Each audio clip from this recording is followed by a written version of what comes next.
We have been speaking with Dr. Fineman about the aspects of diagnosis and treatment of asthma. And the final question, Dr. Fineman, would you please tell us about any new research in the field of asthma?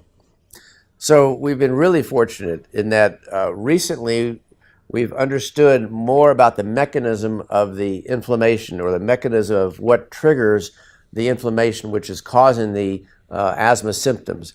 And what we're finding now is that new medications are being developed, that we call those biologicals, that are targeting the different mechanisms that trigger the asthma inflammation. So what we'll see in the next few years is various medications. We call them biologics because most of them are biologically based, and usually given by some type of injection, either IV or a shot. And what they do is they target the inflammatory factors that cause the air tubes to close down. So these are targeted therapies.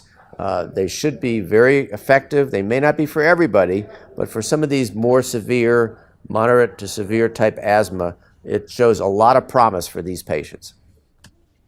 How long before we see that actually available at the bedside or in the clinics, these medicines? So some of these medicines are available now. We have several have been approved in the United States that we've started to use. And I think in the next few years we'll probably see more. You know, the real tricky thing is to figure out which patients respond best to which of these new therapies, the new biologics, because they are fairly expensive, and you want to make sure you target the patient properly. So these are targeted therapies that target certain inflammatory mechanisms, and then we have to figure out which patients are the best ones to put on the medication. So there's a lot of hope for asthmatic patients.